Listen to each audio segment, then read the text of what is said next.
The ward smelled faintly of antiseptic and mint tea, two things Nurse Lila always associated with room 312. It was where she'd been assigned 3 months ago, and where she met Michael Holloway, a silver-haired, sharp-tongued, 80-year-old who insisted he didn't need babysitting. At first, their conversations were short, polite, clinical. Vitals, medication, notes. But little by little, cracks appeared in Michael's stern demeanor. The first time Lila broke through. One rainy afternoon, Lila noticed Michael staring out the window, his lunch untouched. "Not hungry?" Lila asked gently. Michael shrugged. "You know, food tastes like cardboard when you eat alone, and I'm all by myself." Without thinking, Lila pulled up a chair, unwrapped her own sandwich, and ate with him. They talked about everything from favorite pies to the smell of wet pavement. By the time Lila left that day, Michael had laughed so well, for the first time in weeks. The second time Lila was there for him. 2 weeks later, Michael had a difficult night. Chest pains, breathing trouble. The on-call doctor ordered more tests. Most nurses would have handed him off and gone back to the desk. Not Lila. She stayed beside him all night, holding her hand through the EKG, humming softly when the machines beeped too loud. When the episode passed, Michael whispered, "If you weren't here, I think I would have just let go." The third time, the secret conversation. One quiet evening, when the ward was almost silent, Michael asked Lila to sit close. "You see, my dear, you're young," Michael said, his voice low, "but you've got an old soul. I've seen the way you care, not just for me, for everyone." Lila smiled. "That's my job." "No, you see, my dear," Michael said, with his eyes glistening. "It's your gift, and I've been thinking, maybe it's time I gave you something back." Lila shook her head. "You don't have to give me anything." Michael's lips curled into a small, knowing smile. "I already have something in mind. It'll be my little surprise for you." From that night on, the bond between them was unshakable. Lila was there for birthdays that went uncelebrated, for mornings when Michael's arthritis flared so bad he couldn't wear his clothes, and for nights when sleep just wouldn't come. Michael called her my girl. Lila called her my favorite patient. The night everything changed. One Friday evening, Lila came in for a shift and noticed Michael was more tired than usual. She brushed it off at first, until the monitors told a different story. Within hours, Michael's condition deteriorated. Doctors rushed in. Medications were adjusted. Lila stayed by his side, refusing to leave even for a break. Michael gripped her hand, whispering something faint, too faint to catch, before closing his eyes. The next moment, the flatline sounded. 3 days later, still numb with grief, Lila was surprised to find a man in a dark suit waiting for her outside the hospital. He introduced himself as Mr. Fallon, Michael's lawyer. "Miss Rivera," he said, handing her an envelope with her name in neat handwriting.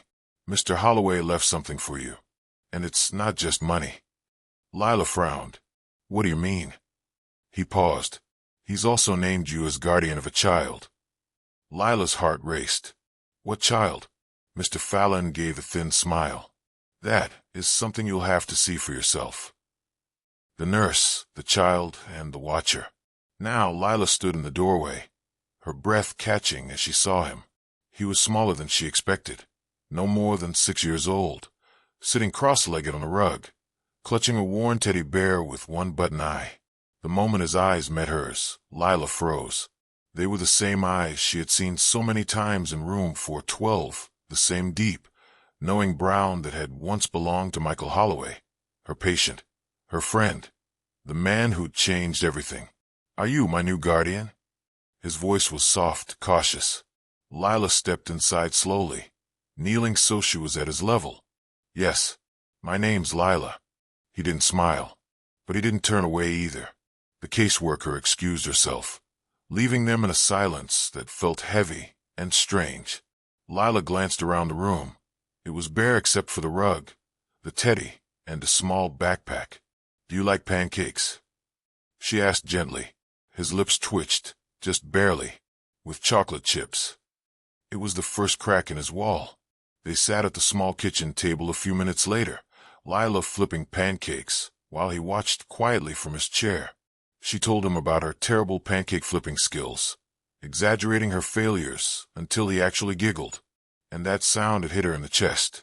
For the first time in weeks, she felt something warm breaking through her own grief. But as she reached for the syrup, she caught a flicker of movement outside the kitchen window. Her body went rigid. Someone was standing across the street. A tall figure, wore a hoodie, hands shoved into pockets, completely still, watching. Lila's heart thudded in her ears. "Hey, why don't you grab your teddy? We'll eat in the living room," she said, forcing calm into her voice. As the boy ran off, she glanced back toward the window. The figure was gone. And if you've ever been blindsided by a twist that changes your life forever, you already know this is only the beginning. Because what Lila is about to discover about this child, and who's been watching them, will change everything. Stay with me. You're not going to want to miss what happens next. Later that night, the boy curled up on the couch, teddy under his chin, finally asleep. Lila sat beside him, brushing a strand of hair from his forehead, when she noticed something. A small, gold locket hanging around his neck. She hadn't seen it before. Carefully, she opened it. Inside was a photo, not of Michael, and before she could even process what that meant, the sound of a car engine idling outside made her skin crawl. The same tall figure had returned. The curtain swayed slightly from the draft as Lila stared out into the fading evening light. The figure was still there, leaning against the same car, unmoving, watching them. Her stomach tightened. She'd noticed him before. First at the hospital. Then he was lingering near the visitor's lot. Then yesterday, at the grocery store. Always far enough away not to be approached, until now. Lila's instinct screamed danger, but there was something in his stillness, a restraint that made her pause. The boy, Michael's son, was sitting cross-legged on the couch, watching cartoons. She didn't want to alarm him. She picked up a pen and a scrap of paper. In hurried letters, she wrote, "Be right back. Don't open the door for anyone." She left the note on the coffee table, slipped on her coat, and exited through the back door. The cold air bit at her cheeks as she rounded the building, her steps muffled on the sidewalk. The figure's head turned at the sound of her approach. "Why are you following us?" she demanded, her voice steady despite the fear thrumming in her chest. For a moment, he didn't answer. Then, slowly, he lowered his hood.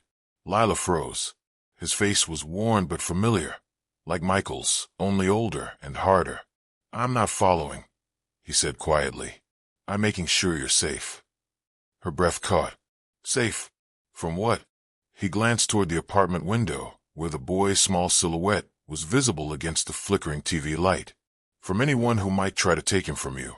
From anyone who might not have Michael's best intentions. Her brow furrowed. "You knew him." The man's jaw tightened. "He was my brother." Michael had never mentioned a brother. Not once. Before she could question him, he reached into his coat and pulled out a thick, sealed envelope, her name written across it in Michael's familiar, looping handwriting. "He gave me this before the end," the man said.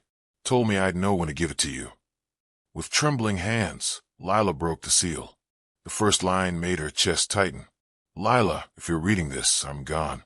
Her eyes blurred as she kept going. "You were the one who stayed when everyone else left.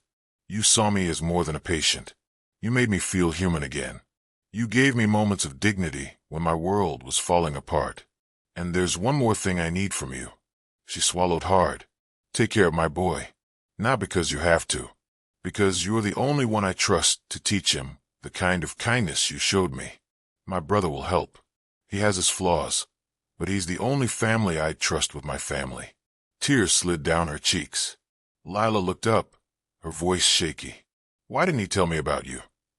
The man hesitated. "We had our differences. A lot of them. But when he got sick, I tried to make it right. I didn't want to confuse the boy until Michael was sure I'd stay around." His eyes softened. He wanted you to have support, someone who knew him, and someone who would protect you both if things got messy. Something in her loosened. The fear didn't vanish completely, but it shifted. When they returned to the apartment, The boy looked from Lila to the stranger in the doorway. "Who's that?" Lila knelt beside him. "This is someone who knew your dad very well, and he has something for you."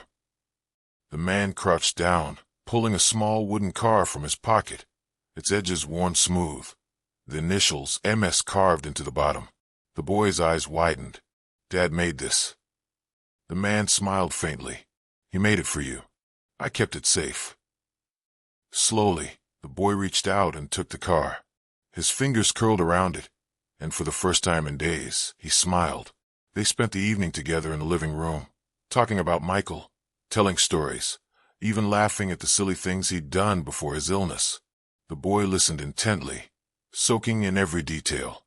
For Lila, each story was a thread, stitching together a clearer picture of Michael's life before she knew him, and making the choice he'd made feel even more profound. By the time the boy fell asleep on the couch, the man had already made tea in her kitchen. She realized she wasn't just a nurse honoring a patient's last wish. She was now part of something bigger, a promise that had started long before she knew it existed.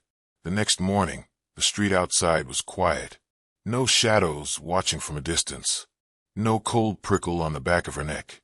For the first time since Michael's death, Lila felt a sense of peace. Not because the grief was gone, it never would be, but because she knew she wasn't carrying this responsibility alone. She glanced at the boy, who was tracing his finger over the carved initials on the wooden car, and at the man, Michael's brother, who was quietly fixing breakfast. This was family now, and family shows up. Sometimes the people who change our lives aren't the ones we've known the longest, but the ones who show up and stay when it matters most. If this story touched you, share it. You never know who might need to be reminded that family is built on love, and not just blood. This is Tracelight Stories. Thank you for watching, and see you in the next video.